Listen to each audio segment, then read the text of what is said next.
গোলকের ছবি তুলে কি হবে?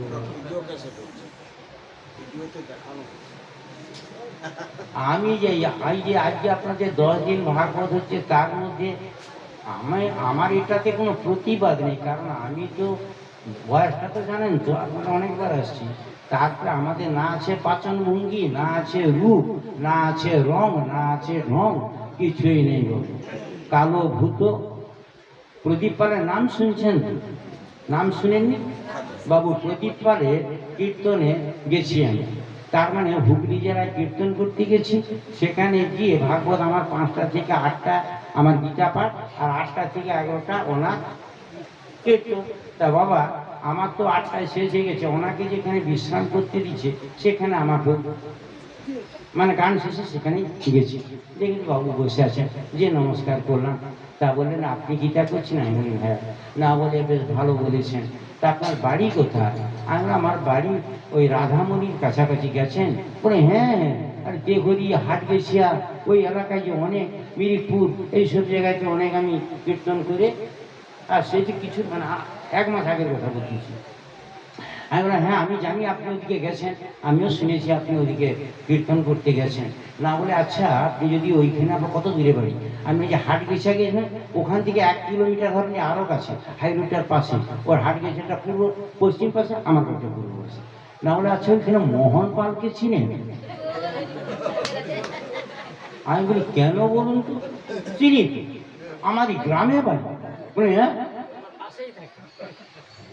আপনার গ্রামে বাড়ি? আচ্ছা ও লোকটার বিয়ে টিয়ে করেছেন? বিয়ে করবেন? তার 2টো ছেলে 2টো মেয়ে। বলে খেতে দিতে পারবেন? হ্যাঁ। না পাওয়ার কোনো কথা নেই, কোনো কষ্ট নেই। না বলি আমার একবার দেখার ইচ্ছা। আমি কেন বলুন তো? বলে যে গতিতে কীর্তন করতে গেলে আপনারা 60,000, 70,000, 50,000 দেন, আর আমাদের একজন এখানে ভাগবত পাঠ করে, সে কোনো পয়সার কথা যা দিল দিল, না দিলেও তার কোনো, বলে না দিলে আরো ভালো। লোকটাকে একবার দেখায়, আমি দেখতে পাবে ওই ইউটিউবিতে আছে, সে ছাড়ে না। অন্য 5 কুলায় পাঠ করতে গেলে সেখান থেকে ছেড়েছে সুসন্তান পাওয়ার উপায় কি, আর ভাগবত গীতা শ্রবণ করার প্রয়োজন কি। এই 2টো ছাড়া আছে। দেখবেন কালো একেবারে ভূত, 70-75 বছর বয়স, দেখলে মনে যেন জঙ্গল থেকে উঠে আসে। রাধি রাধি। দেখবেন বিদায় এবারে কেমন হলো? জানি ও বলেই আসছিল, ওই কিন্তু এখানে বলে আসছিল পরশুদিন যখন আমি তো, ও আমাকে বলেছিল বাবা আমি শিমুলিয়াতে যাচ্ছি, বলেনি যে এখানকে আসবে। ও তো জানেন হ্যাঁ, ও এখানে আসতে আমাকে, আমি তা কালকে আমাকে বলেছে, বলে বাবা আমি ওখানে তো গেলাম, আমি তা ভালো, আমি তো ওখানে যাবো। বলে হ্যাঁ আপনার তো প্রোগ্রামে আপনার নাম দেখবেন। আমি বলি মা তোরা তো এখন সব নতুন নতুন, সব তোরা দেখতে কত সুন্দরী, তোদের কত ভালো পাঠ, আর আমি বাবা তো, বলে বাবা আমার বুড়ো আছে, আমি তো পাঠ করি তোমার কৃপা, তুমি যা বলো আমি তাই।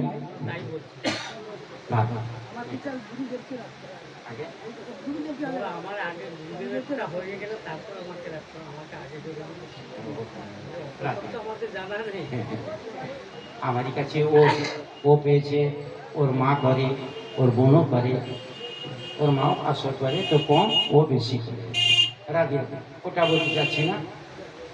কে কার গুরু, কে কার?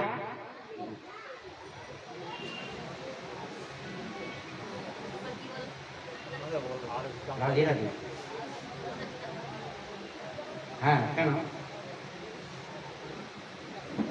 এখন পরে পরে পরে পরে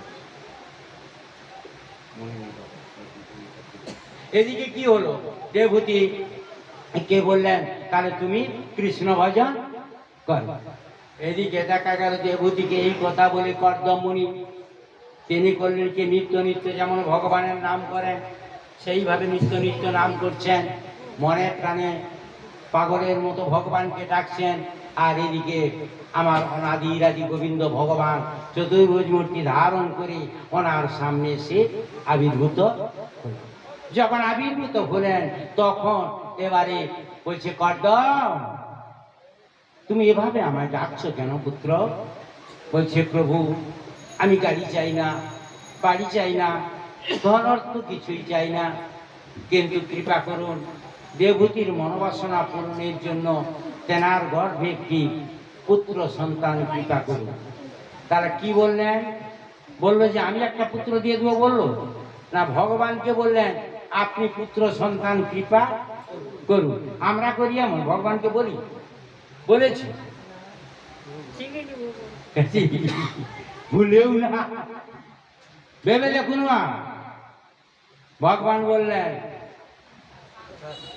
তাই হবে। কিন্তু কর্দমমণি ঘুরে বললেন, শোনো প্রভু, আপনি যখন বলেছেন পুত্র হবে, কিন্তু আমার আর একটি নিবেদন। আর একটি কি নিবেদন? সেই নিবেদন হলো আপনাকেই পুত্র রূপে আসতে হবে। কি বললেন? আপনাকেই পুত্র রূপে আসতে হবে। আমি কি ভগবানকে এমন করে বলেছি নাকি?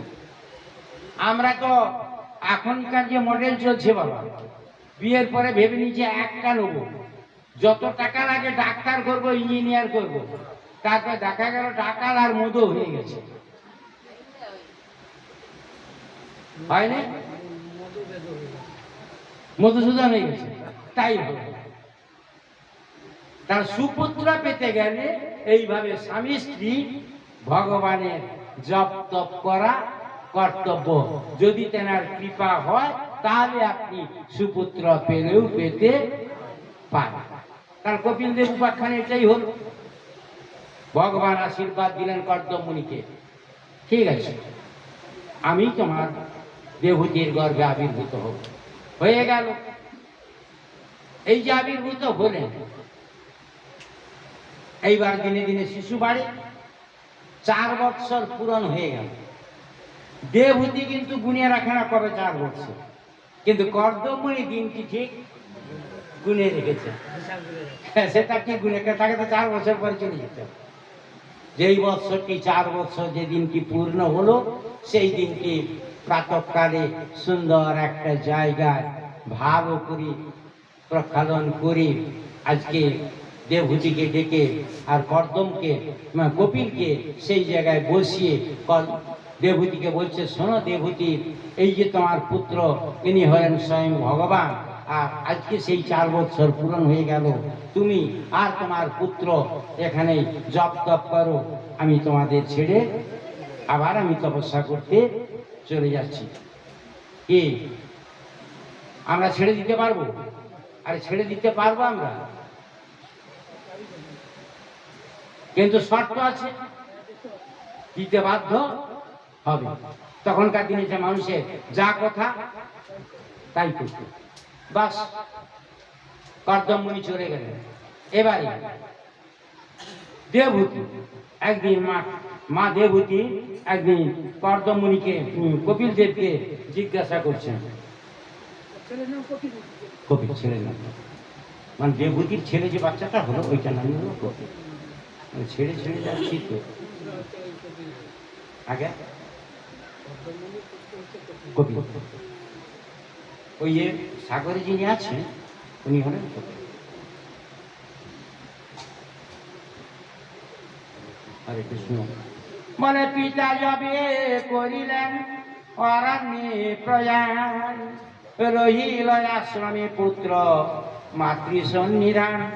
বিন্দু সরোবর তীরে কর্দম কুটির, সাধনী কুমার প্রিয় নিজ জননীর। একদা করিয়া মনে দেবহূতি সতী, জিজ্ঞাসনে তত্ত্ব কথা নিজ পুত্র প্রতি। কুমার রূপে যে তুমি জন্মিলে উদরে, জগৎ ব্রহ্মাণ্ড কিন্তু তোমার ভিতরে। স্বয়ং ভগবান তাই বলছেন, বিধাতা কহিল মোরে হেন পরিচয়, জ্ঞান বিস্তারিতে তব জন্ম নিশ্চয়। কেমন করিব তোমা পুত্র সম্বোধন, প্রভু তুমি নমি তোমা ধরিয়া চরণ। তাহলে ছেলের পায়ে ধরা যায় নাকি? তুমি প্রভু, তাহলে ছেলেকেও প্রণাম করা যায়। তবে আমার এই যে আমাদের এখন চিন্তা ভাবনা, আমার ছেলে যতই মদ গায় তো আমার ভালো ছেলে, কি ভালো তো নাকি? এ ভালো সে ভালো নয়। প্রকৃতপক্ষে যদি কারো গর্ভে একটি যদি সুপুত্র জন্মগ্রহণ করে তবেই সেই গর্ভটা হলো শুদ্ধ। আর নাহলে আপনার যত পুত্র জন্মগ্রহণ করুন পবিত্র না। একটা সুপুত্র কাকে বলে না, যিনি কৃষ্ণ ভজন করে। একজন কৃষ্ণ ভজনিয়া যদি পুত্র মাতৃগর্ভে যদি আসে, তাতে আপনি আপনার জীবনটা ধন্য করতে পারবেন। এরকম আপনার দেশে থাকলেও থাকতে পারে। সকলের গর্ভ তো সমান না, মা সকল, কিন্তু তাৎপর্য আলাদা। আগে হ্যাঁ, হরে কৃষ্ণ।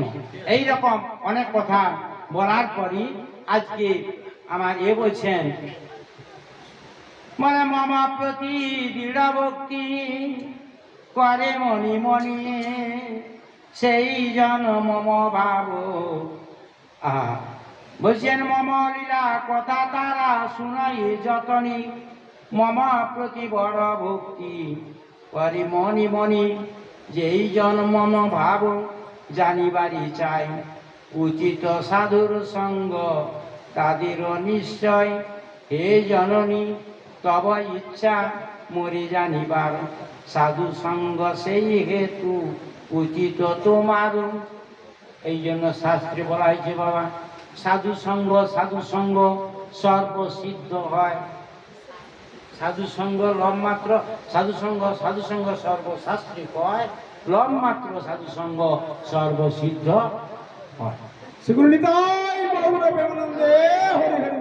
তার সাধু সঙ্গ অবশ্যই প্রয়োজন। সাধু কাকে বলে?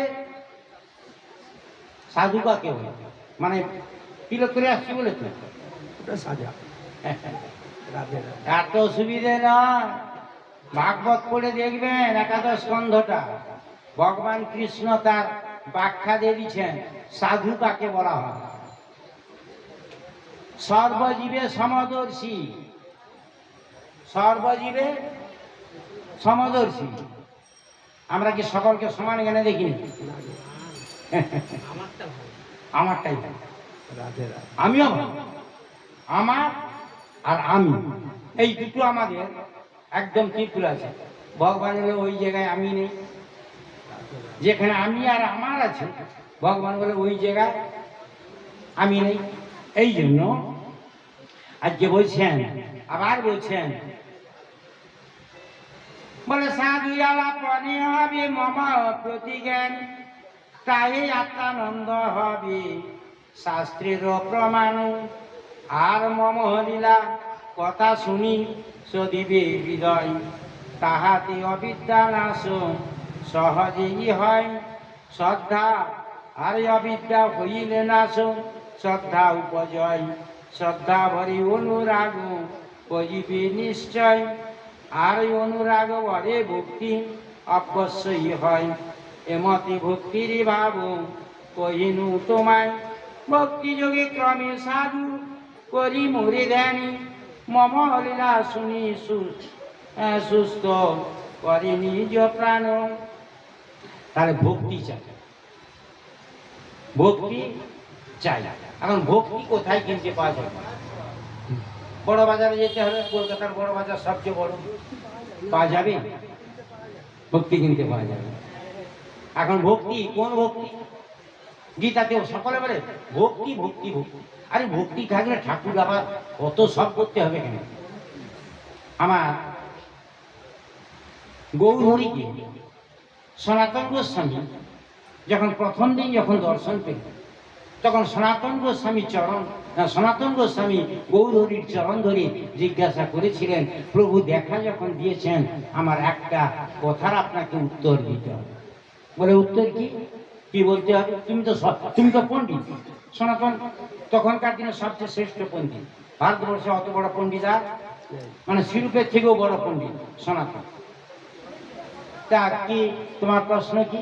না তোমার এই ভক্ত লক্ষণ কি? ভক্তের লক্ষণটা কি? তিলক মানে শিক্ষা ডোর গোপিন বললো, বলেনি তো? চৈতন্যতে সনাতন শিক্ষা প্রথমেই দেখবেন, সেখানে বলা হয়েছে সনাতন। আমার 3 প্রকার ভক্ত। এক প্রকার ভক্ত, উত্তম ভক্ত হলো সর্বজীবে সমদর্শী। সর্বজীবে সমদর্শী, তা ছোট বড় কেওড়া বালতি ধোপা নাপিত বলতে কেউ নেই। যে যার যা কাজ করে, কাজটা যে যার হতে পারে, কিন্তু আত্মারূপে তো ভগবান সকলের মধ্যে বিরাজমান। তার মানে সর্বজীবে সমান। আমি তো আমার লীলার জন্য ভিন্ন জনকে ভিন্নভাবে সৃষ্টি করেছি, কথাটা বুঝা গেল। আচ্ছা, উত্তম জ্ঞান। মধ্যম কি না, নিঃস্বার্থভাবে যিনি হরিনামের প্রচার করেন। 3 ঘন্টায় 70,000 নয় বাবা, 3 ঘন্টায় 70,000 নয়। ভাগবতরা খুলে দেখবেন, আমি একদম ভাগবত ধরে বলে যাচ্ছি। এটা তো 3য় স্কন্ধ, 7ম স্কন্ধে একদম শেষ পরিচ্ছেদের 2টো আগে দেখবেন, একবার ভাগবত কলম আছে, ব্যবসায়িকা বুদ্ধির দ্বারা কখনো ঈশ্বরকে লাভ করা যায় না, আর যাবে না, কোনোদিনই না। কথাটা বোঝা গেল? ব্যবসায়িকা বুদ্ধি। আমার কথাটা বুঝতে পারেননি? আমার কথা এটা ভাগবতের কথা বলতেছি। এবারে আসুন, তা কোন জায়গাটা ছেড়ে দিলাম?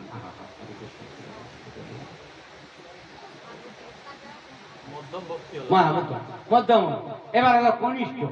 কনিষ্ঠ ভক্তকে না, যারা বিগ্রহে যারা পুজো আরতি করে, যারা পুজো আরতি করে, তেনারা হলো কনিষ্ঠ। আর আমি নিকৃষ্ট। আপনারা সব কেউ উত্তম, কেউ মধ্যম, কেউ কনিষ্ঠ, আমি একবারে নিকৃষ্ট। আমার পুজোও নেই, আরতিও নেই, কিছুই নেই। কারণ আছে, প্রত্যেকটার ব্যাখ্যাও জানি বাবা। এই যে কনিষ্ঠ যিনি পূজা আরতি করে, কনিষ্ঠ কেন বলা হয়? আপনারা গান করেন, মালে গোরা আরতি বনি, বলেন তো নাকি? বলেন তো, তাহলে বিগ্রহ পূজা করছে, কিন্তু তেনার মধ্যে যে কৃষ্ণ আছে, তেনাকে কিরকম করে আরতি করবে? ভিতরে মজার, ও তো পাথরের ঠাকুর। এটা আরপে রতি দান করার নামই হলো আরতি। আরব মানে দেখো, রতি মানে প্রেম। যেনার ওই ঘন্টাও নেই আর পঞ্চপ্রদীপও নেই, শুধু একমাত্র চোখের জলে।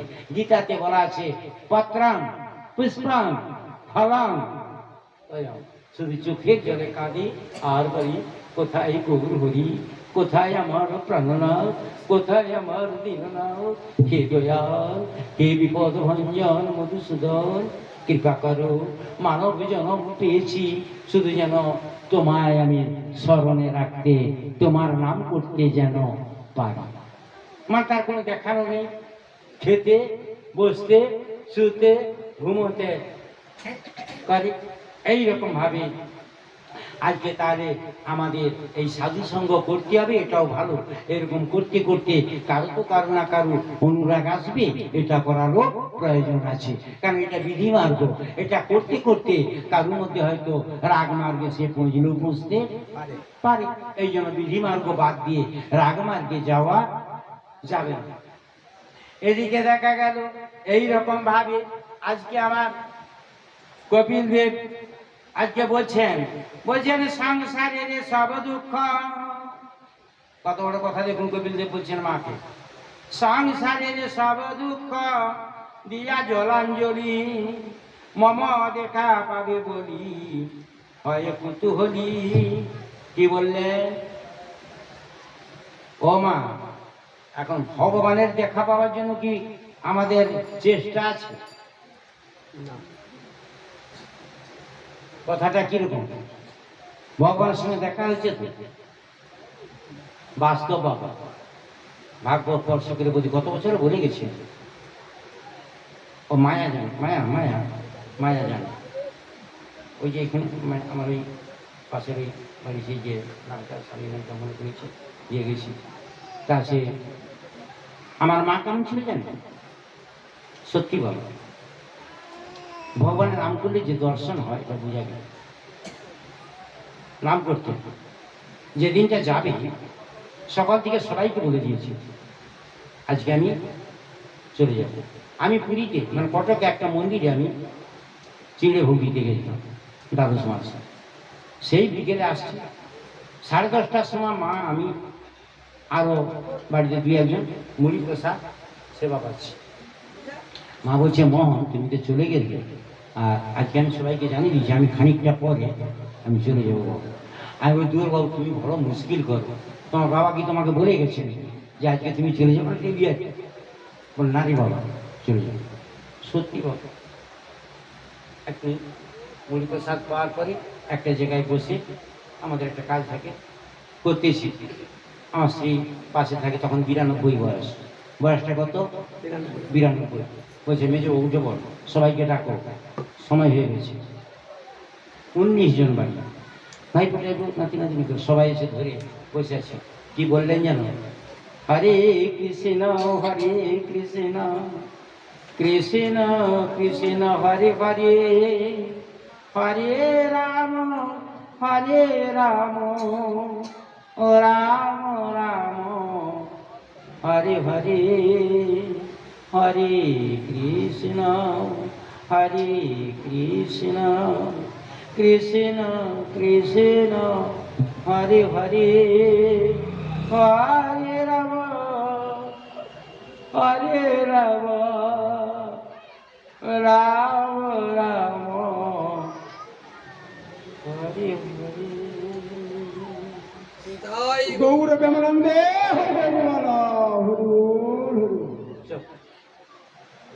তার এমন ভাগ্য আমার, বলা সহজ। এই জন্য ভক্তের চিনিতে নারে দেবেরও সাপোর্ট।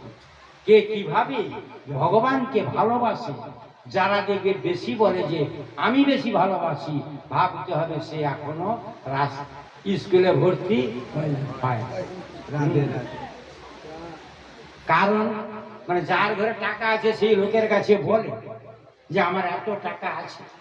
এখানে তাই বলছেন, বলে সংসারের সব দুঃখ দিয়া জল অঞ্জলি, আর মম দেখা পাবে বলি হয় কৌতূহলী। বাবা মাকে বলে গেছেন, শোনো মোহন, বৃন্দাবন একবার যাবে, নবদ্বীপে একবার যাবে, যেখানে গোবিন্দ মানে আবির্ভাব হয়েছেন, একবার যাবে, বারে বারে যাওয়ার প্রয়োজন নেই। বাড়িতে থেকে তেনাকে দেখা কর্ম করো। এখানে দেখলে কি হবে? আমার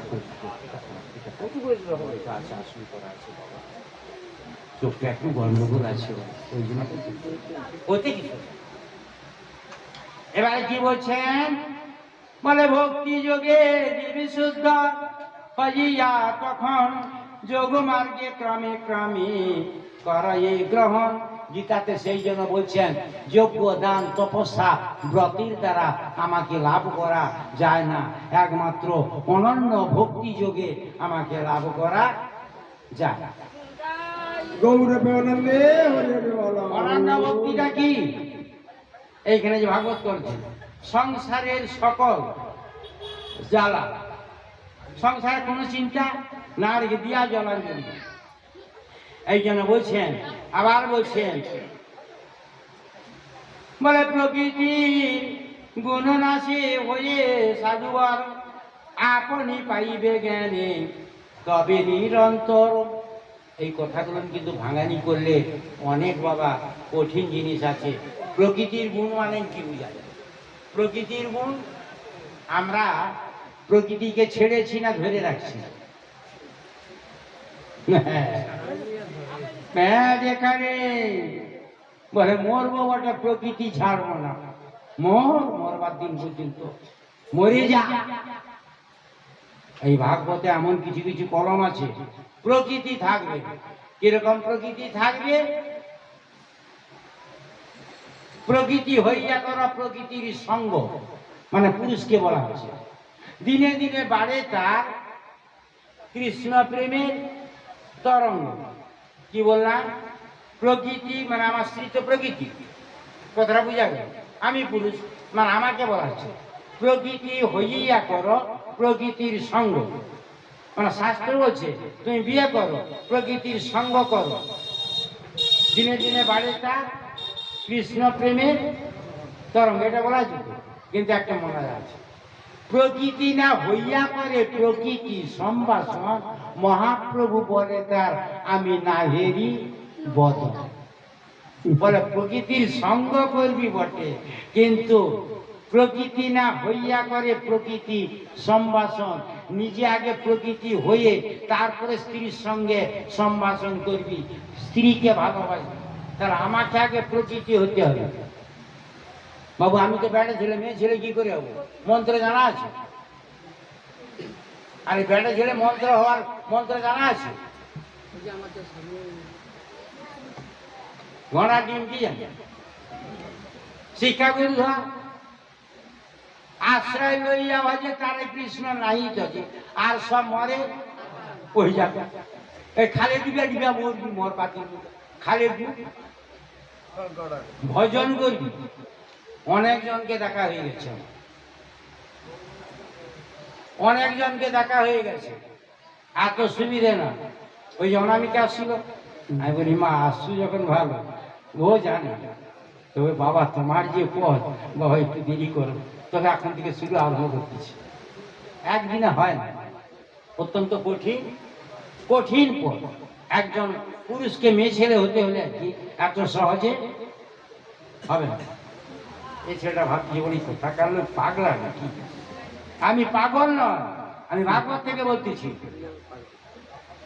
এইবার কি বলছেন দেখুন, গুণনাশী হইলে সাধু আপনি পাইবে জ্ঞানে, তবে নিরন্তর। গীতা পড়েন তো? গীতা পড়েন প্রত্যেক দিন?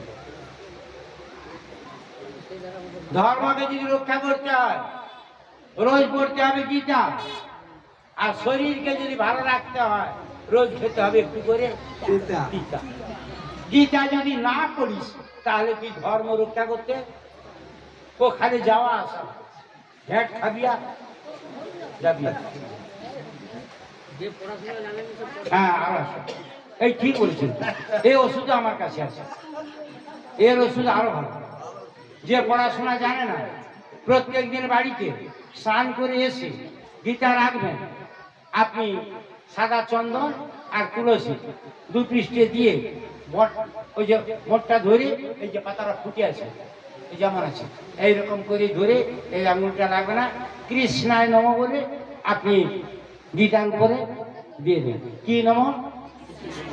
কেন না গীতাতে বলছেন আমি তো গীতা, গঙ্গা গীতা, আমার নামই গীতা, আমি কৃষ্ণ। তার মানে এবার দিলেন, দেওয়ার পরে ধূপ দিয়ে দিলেন, প্রণাম জানালেন, তারপরে গীতাটাকে নিয়ে আপনি বক্ষে ধরে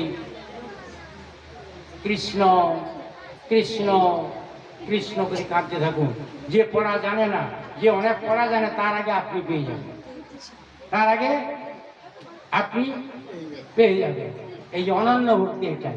সে আর অন্য কিছু মন্ত্রতন্ত্র জানে, একমাত্র কৃষ্ণ তুমি আমার আর আমি তোমার। এই জন্য এখানে বলছেন কিরকম, আবার বলছেন বলে ছাই তুলসী এই দেহ হয়েছে নির্মিত, তন্মধ্যে বিরাজ মোর বলিবে দর্শিত। আচ্ছা 6 ক্রোশ দেহ, আমাদের এই দেহটা তো 84 ক্রোশ বলি আমরা,